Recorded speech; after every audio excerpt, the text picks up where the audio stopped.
love to kick things off with asking everybody what song they are listening to or what's on their playlist right now. I know for me, I like kind of go through weird phases.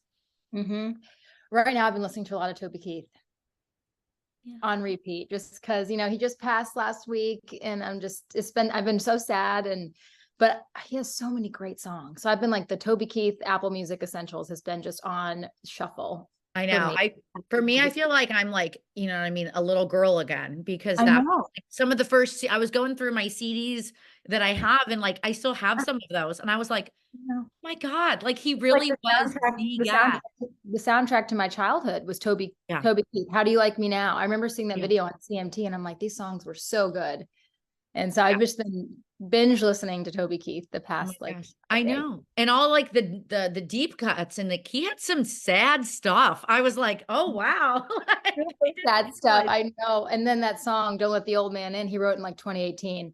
And I just sob listening to that, especially now that but you know what? He's in a better place and he's not in pain anymore. So Yeah, I know. That's how I feel. But, I was doing a little bit of digging on you, and I figured out that we have a very, very big thing in common. We both kind of credit our grandfathers for fostering our love of country. And it's so funny that you bring up Toby Keith, because my Papa Max played me Toby Keith. Toby Keith. And that was kind of like what started this whole madness. So kind of talk to me about your relationship with your grandfather and how that all started.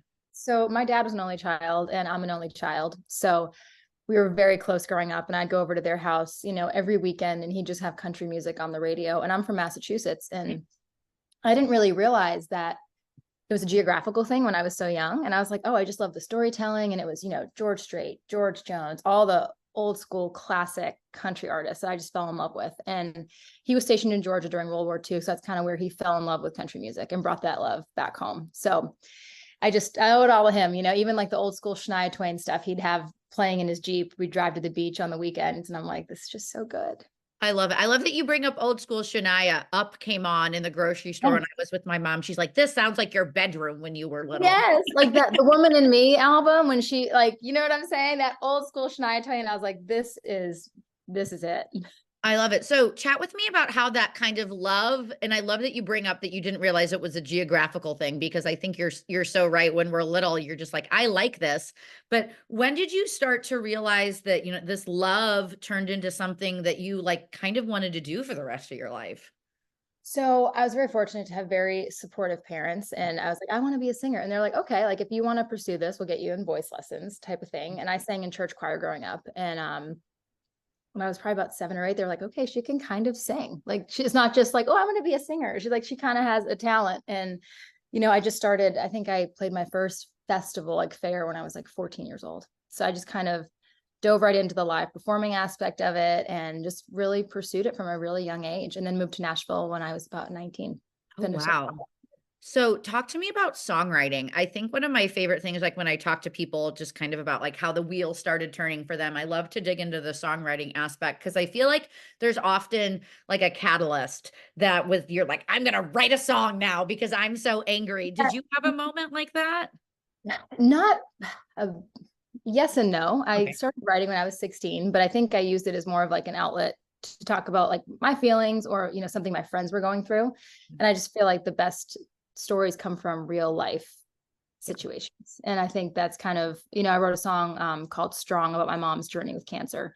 And I wrote it with Chip Eston, who's the bad guy from Outer Banks, a good friend of mine, and from the show Nashville. But that one was kind of one that I didn't really think I was going to release because it was so personal. And I was like, okay, which is going to be like a diary entry for me to write this about my mom. And that was probably one of the most personal songs I've written. And I'm like, okay, maybe I do need to release it, because we played it live and people just really connected with it. And that's just the power of songwriting. It's just taking, real life experiences, whether it's yours or someone, that's going through something that people can relate to.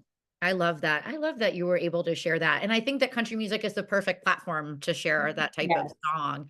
But Absolutely. I always love to ask too, would you ever release the first song you ever wrote, or is that going to be in the vault for forever? I think it's in like a notebook in my childhood bedroom somewhere, and it's going to stay there. I don't even remember it, but I'm like, that was probably not good. But the more you do something, you get used to it. You know what I'm saying? It gets better and better. But that one's going to stay.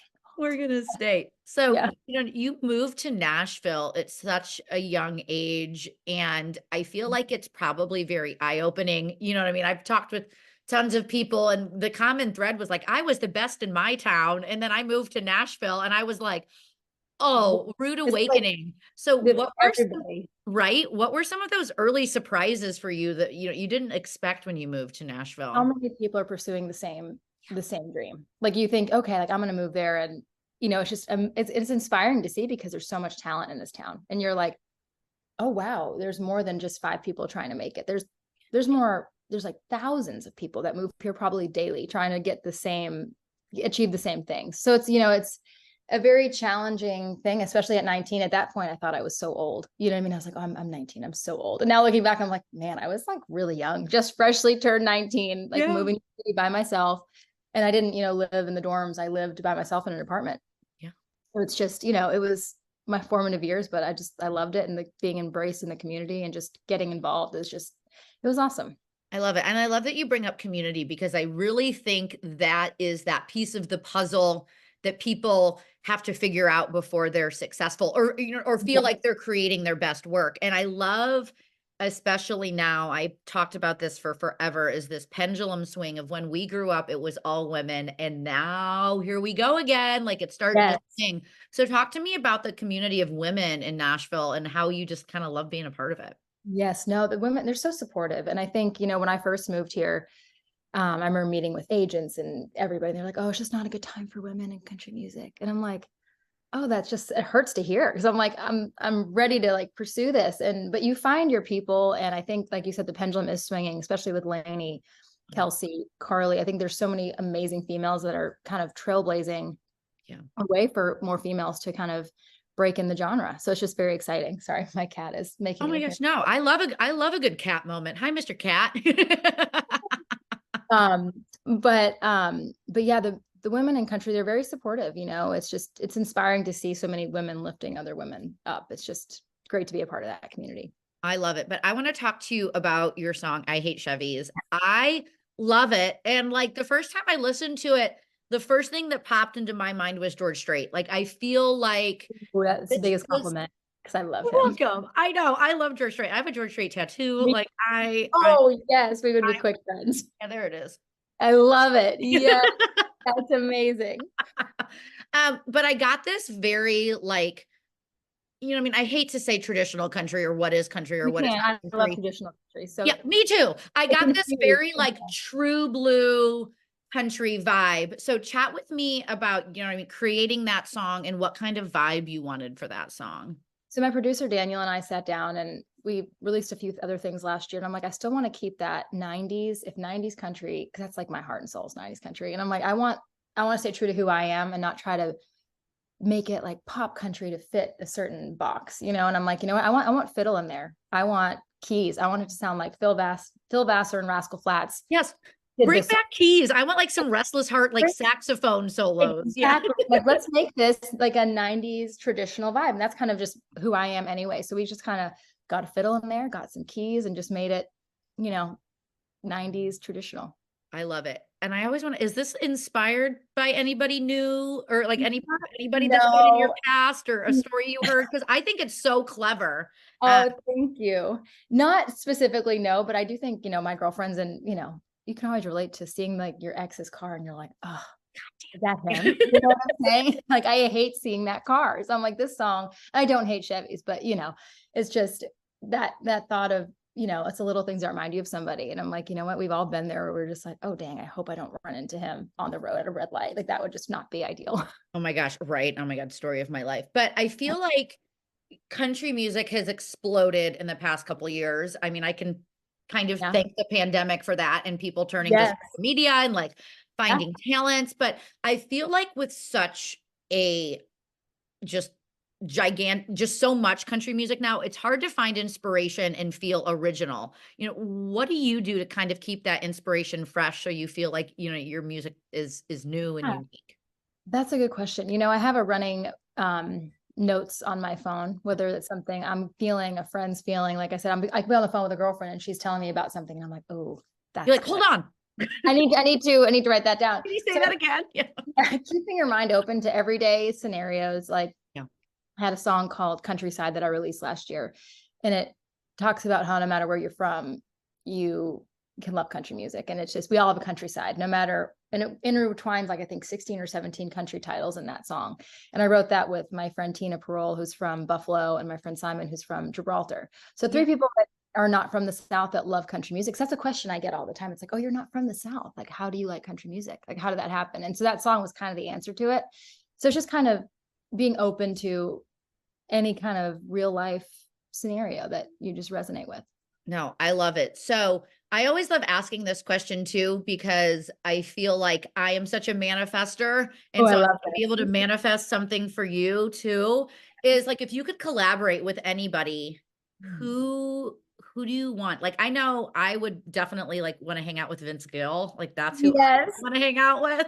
Yes, exactly. So actually Vince is pretty high up on that list. If I couldn't Yeah. have Elvis Presley, because he's, I'm like a big Elvis fan, but Elvis or Vince Gill would be the dream. Oh my gosh. Okay, let's like go off the beaten path here and talk about Elvis just a second, because Elvis, even though, rest in peace, like Yeah. young Elvis is my crush, and I don't think I will like. If I could show you my condo right now, there's like 5 Elvis. There's more photos of Elvis in here than there are me and my husband on our wedding day. Like I have Elvis everywhere. He's like, are we okay? Like, why are there so many pictures of Elvis? Oh my gosh, I love it. Have you had a chance to go to Graceland within the past year or two? Yes, I was there for Elvis week. So I wrote a song about Elvis that came out last summer called If I Okay. Could Talk to Elvis. Yes. And I've been playing it on their Elvis XM station, which has just been a dream. Oh my gosh, I know. You're So an Elvis fan. I first went to Graceland in high school for spring break. All of my friends were going to Mexico, and my parents are like, "We're going to Memphis." I'm like, "This is horrible." Like, No, but I it's wanted. so good. And it was just the house. You could only tour the house. And then I got to go back in October with St. Jude. And I was like, now it's like a Disney backlot. I'm like, this is Amazing. awesome. Isn't it incredible? I mean, I went the first time when I was 5 because my dad's a big Elvis fan. He Okay. kind of got to Elvis when I was little. Yeah. And my 10th birthday, my parents like, where do you want to go? You want to go to Disney World? Like, where do you want to go? And I'm like, I want to go back to Memphis. Me at 9, saying where I want to go for my 10th birthday. They're like, okay, looks like we're going to Memphis. But my husband's from Memphis. So it's like, I'm like, when we first started dating, I was like, do you want to take me on a date to Graceland? So I get to go back often, which I'm very spoiled with. Yeah. I'm very jealous. I think my favorite part, I mean, besides the wall of outfits, it was so funny. My cousin's getting married this summer, and I sent a picture to our family group chat. I was like, pick your outfit for the wedding from the wall of jumpsuits. I love it. But I didn't realize he was such a big football fan. Did you notice he like would write his own NFL like plays? Big football fan. And he played like football growing up, I think, but he was a very big NFL fan, which is the all-American guy. I know. I love Elvis. Well, I love that we have that in common too, because everybody's like, why do you like Elvis? I'm like, how do you not like Elvis? Exactly. Everyone's like your dream duet partner? I'm like Elvis. And if it wasn't Elvis, Vince Gill. Vince Gill. Yeah. That we got to see Vince Gill at the Ryman last year. And I purposely wore no makeup because I knew I would cry. Right. Oh, he's just his voice. He has the voice of an angel. I say that. Like he truly does. He really does. I love it. Well, talk to us about the rest of this year. I feel like it's already February, which makes me feel old because I'm a February baby, and I'm like, oh God, here we go. Another early birthday. Thank you. I'm like, another trip around the sun. Hey, it's good. It's good. What goals do you have for yourself this year? Are we going to get any more music? What's on the docket for you?